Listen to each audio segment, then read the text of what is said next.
We owe it to ourselves to tell a better story for Africa, to rewrite the story of Africa. Yes, let me start from here. 2 weeks ago, I had a meeting with a friend of mine on how we will be able to enter one of the Southern African countries. And our our project, our idea was to say, how do we make projects successful in Southern Africa? We are looking at the whole of Africa, but we are starting off with Southern Africa. Yes, because we are from here anyway. So we say, how do we make projects successful for Africa? Then, so we're supposed to enter a market and actually improve competencies in people that are working on projects. So as we're discussing, one of a friend, one of the business partners walked into our discussion, and my friend actually nudges me and says, "Tell him about our project. Tell him about our project." And as he says this, I'm thinking, "Wow, this is easy. This is gonna be good. Let me tell this man about my project." So before I told him what I do, I first listened. I said, "What do you do?" That was my question. What are you doing? Like, what do you specialize in? And this is what he said. He said, we do audits. We do water audits. And we look of ways of how to improve the output and minimize the cost of water for a nation, for a city, and then, for a city. So then I said to him, okay, as he was talking, the moment he talked about the projects, like the moment he talks about how he wants to improve the life for Africans, for our community, instantly, just there, I'm busy thinking, wow, yes. I'm busy thinking of how can I be of assistance to this man? How do I make him also buy into my project? So I'm thinking, and I'm listening, and I'm thinking, and my friend goes like, tell him about our project. And then the first thing I say was to say, I could have done it otherwise, but this was my approach. I said, we minimize risk and increase the chances of success in a project. This is my punchline. In that moment, this was my punchline. I'm not sure anymore now if that is my punchline. But in that moment, this was my punchline. I said, we minimize risk and we improve the competencies of anyone who is involved in a project. And by so doing, we ensure that projects are successful. And then he went like, he looked at me.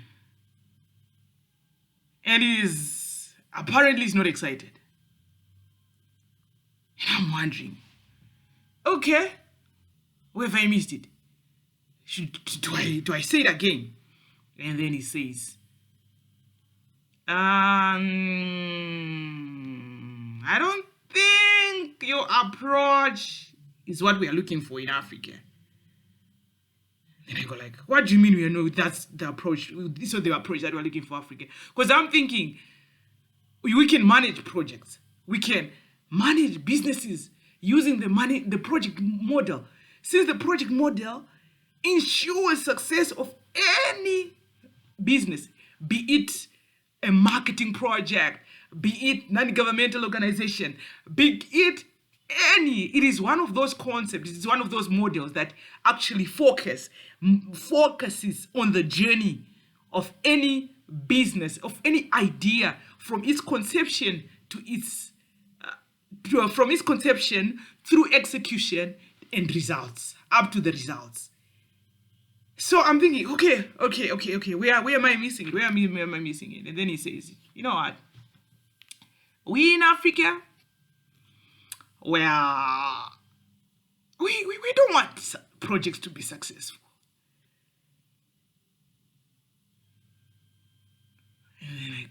Really? Says, yeah. Yeah, man. We create these situations. We create these loopholes. Not that we do not know that they are loopholes, but we actually get out of our way to create these loopholes so that we make money along the way. We make our own money along the way. So if you have a model to minimize the risk, and yet we are saying we want the risk to be there, at the end of the day, I don't think there's any company that's gonna give you a tender. I don't think there's the company that's gonna give you a chance of you to minimize risk. Because if you minimize risk, there'll be a chain of people that will lose income. That will lose, they call it what? And I don't know what they call this money, but then it's somewhere there. Yeah. Then he says, I don't think you get it. We actually want risk. Risk is there to ensure that the people that are in the project are also they make their money from risk. We don't want our projects to be successful. That's not our duty. And then my heart sank because I've been trying to enter the market with this model. I've been trying to enter African organizations with this model. And from the first time, from other companies that I've entered, let me take a breather. I know for certain that we are struggling with corruption. I know for certain that there are certain projects that have not been brought to book. I know for certain that there are certain projects that could have done better. But no one is checking. No one is bothered. It's a sad situation. So I come back to you guys to say, all right, this is what I say to that guy. He said, no, don't sell your product here. Don't sell. I have to be honest with you, ma'am. We do not need this product here. It's not going to work. And then I said, are there no small organizations, private organizations that would want their strategies to be that would want their companies to succeed? And then one of them said, unfortunately, those small companies, they've got big guns that are behind those small companies. You see the CEO, and you look at that CEO and you think you're on the same level, and yet there's a whole battalion behind that CEO. And the moment you get to that company and say, we want to do this, that person's hands are actually tied. They are not there to ensure success of that project, because they are actually running on behalf of someone else. And they don't want you to search for you. They don't want you to analyze their business model, whether it is to improve their way or to what. No one wants a close analysis of their business model, because there's been a lot of cutting corners. There's been a bit of corruption here. Not a bit, but yeah, everything is built around that. So afterwards, this is what he said. Then I thought, all right.